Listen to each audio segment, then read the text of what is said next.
Stephen King's short story The Mist was first published in 1980. It would take over 25 years to see a film adaptation.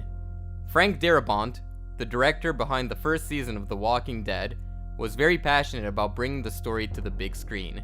He previously directed two other successful Stephen King adaptations, The Shawshank Redemption and The Green Mile. The film follows a group of people caught in a supermarket as a mysterious mist and monsters start terrorizing the town. Frank Darabont wanted the movie to be a tribute to Lovecraft and 50s sci-fi horror.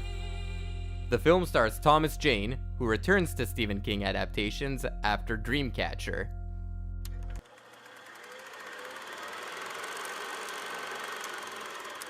Hey guys, and welcome back to Garage Stephen-King-a-thon, where every day for the month of October we revisit a Stephen King horror movie. Today we're talking about The Mist. Guys, you might be wondering, why is this episode in black and white? Well, I'll explain why with a little backstory. I first saw this movie, I must have been around 15 years old, if my memory serves me correctly, and I wasn't a fan of it because I thought it was just the same old shtick that you'll see in any horror movie where people are confined to a certain area, and I felt like the effects were very bad, which was a criticism about the film upon its first release. The CG in this movie, yikes, it's no bueno, it's not really pretty.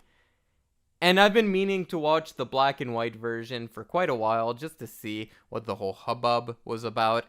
I did a video pertaining to black and white versions of movies where I talked about movies like Mad Max Fury Road and Zack Snyder's Justice League, and I kind of felt like the whole black and white thing was kind of a gimmick. So I went into this a little skeptically. I'm like, I don't really think the black and white is going to add much to the movie, but whatever, I'll do it anyway. Guys, I must say, the black and white makes this version of the movie substantially better from the colored version. Let me explain. Darabont was obviously very inspired by 1950s sci-fi horror, which the black and white really helps add to that feel. You guys might be wondering, why is this movie such a tribute to 1950s sci-fi horror? I'll explain why. First of all, the black and white contributes to that feel as well, but other than the black and white, just the themes of this movie. The confined space in which the characters find themselves in was very reminiscent of a movie like the original 1950s, The Thing, which is called The Thing from Another World. Very reminiscent of that, but also the themes that are going on in this, the themes of government experiments that go wrong. That was a very reoccurring theme in 1950s horror because that was basically the heart of the Cold War, and people had concerns about the government experimenting with nuclear energy. In this movie, it's not quite nuclear energy, although in the 1950s horror movies it was always nuclear energy. Here it's interparallel dimension experiments. Stuff. Yes, we all heard stuff. Yeah. Like, how they thought that there were other dimensions, you know, other worlds all around us, and how they wanted to try and make a window, you know, so they could look through and see what's on the other side. Right? Yeah. Well, maybe your window turned out to be a door, didn't it? Not mine, those scientists! But it's still the government experimenting with something that the government shouldn't experiment with. And other themes that go on in here are themes of religious lunacy. When does a religion go too far? When are people going crazy? That was another theme that was reminiscent of a 50s sci-fi horror. The threat itself is what feels Lovecraftian about this. This giant tentacle monster and interdimensional bugs flying around. That's where the inspiration from Lovecraft is founded. That's why this movie feels like a perfect mix between Lovecraft and 50s sci-fi horror, which I feel is blended perfectly, and the black and white just helped enunciate those themes. While the CG is still bad in the black and white version, it's not as bad as in the normal color version, just because you can hide a few more details with black and white, lighting, stuff like that. So I feel like the thing I didn't like about my first watch was the special effects. The CG just took me really out of it. It still kind of took me out of it in this movie, but the black and white does improve it.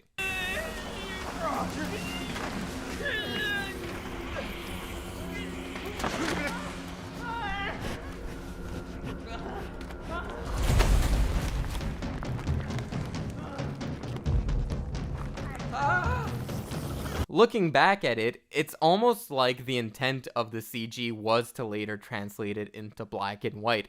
I wouldn't be surprised if that's the case, just the way it's shot and the way it feels. There's such a vast difference between the color version and the black and white version.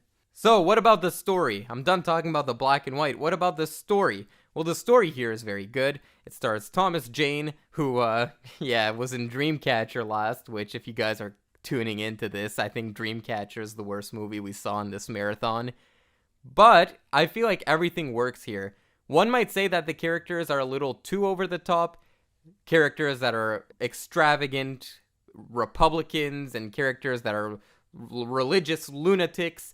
Very in-your-face characters. I actually didn't mind that, seeing as that this movie is a movie about people being stuck in a confined space. It kind of helped to have these big, boisterous personalities conflicting with one another. That's the kind of shit you want to see in a movie where people are in a confined space. The characters are really smart in this movie as well. They notice that the supermarket is just windows, so they try their best at making it more solid by stacking dog food. Keep thinking, Mr. Lawyer. There's no defense against the will of God. There's no court of appeals in hell. There's no defense here either. Not even with all the fertilizer in the world. Not even if you stack it as high as you can. It's still just bags of shit, isn't it? Just like I talked about in my Misery review, when I watch Misery and I put myself in the main character's shoes, I would have done every move the exact same way as the character in Misery. I can say the same thing about Thomas Jane in this movie. If I were in that guy's shoes, I probably would have done everything the exact same way as the character in this movie. The movie doesn't play dumb to an audience. This movie is a very smart movie. I'm sure people have complained about the cult in this movie.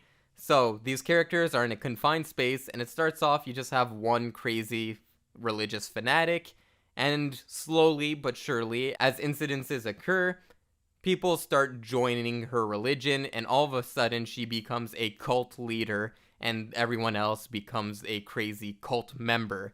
And I'm sure people are going to be like, whoa, that's so not realistic. But I feel like it kind of is realistic. Whenever people are faced with stress or with a threat, they quickly turn to any explanation whatsoever, even though it doesn't quite necessarily make sense.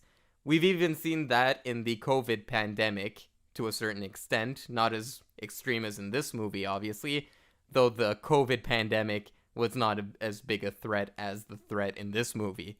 Thankfully. Because if it was, imagine if the COVID pandemic was a giant tentacle monster, I'd be shitting bricks right now. What is your message to parents who are out there thinking, well, I'm vaccinated, my kids are not, but the odds of them getting the virus are very low? Would you tell them, no, the kids still need to wear a mask?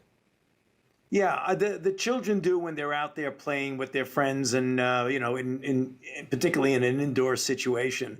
They do. But, one of the things that's also important that's happened most recently is the approval of vaccines. So yeah, I kind of like movies where people have to rely on their wits to find their way out of a situation. And the threat in this movie feels very threatening. The gore in here is very, very yuck. A lot of cringe-inducing scenes. One of the scenes involves Thomas Jane and a couple of folks holding a rope and trying to bring a person back from the mist in a lasso. And as they drag his body back, only the bottom half remains.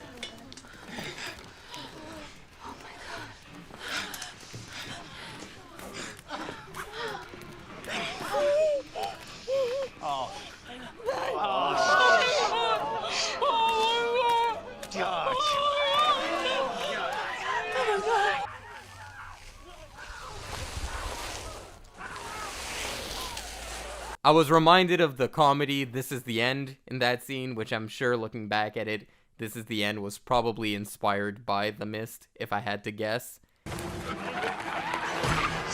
burn. Oh, grab it. Another scene that's very cringe-inducing is a scene where they enter a pharmacy and there are people hanging from spider webs all over the pharmacy and bugs start exploding from them. God,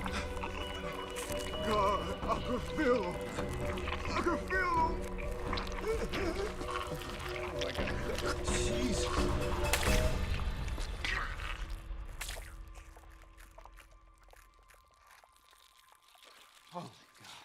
That's not to say that every stylistic choice in this movie works. Far from it. There are a few stylistic choices I feel did not really fit in this film, most notably the music. The music is something that's very unique to 1950s horror. It has that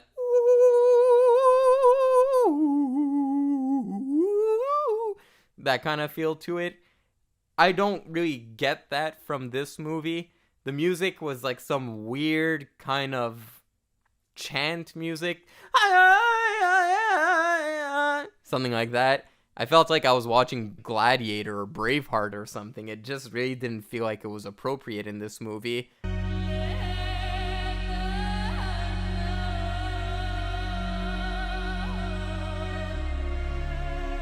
Something like the soundtrack of The Vast of Night, I feel like would have been a lot more appropriate than the one that was given in this movie. Both of the movies being tributes to 1950s sci-fi.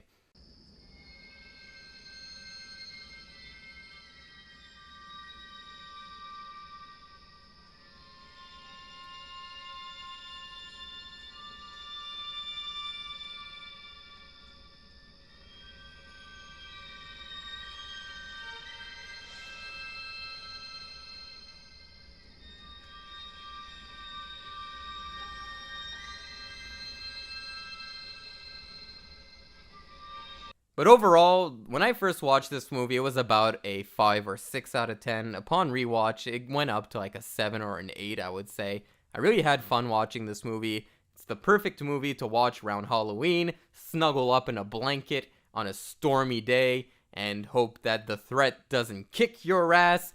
Guys, have you seen The Mist? Have you seen the black and white version? Which one did you prefer? Do you think, like me, that the black and white substantially increased the quality of the original version? Comment below, let me know. And as always, for the rest of the month of October, please stay tuned. More Stephen King adaptation reviews coming your way. Thanks a lot.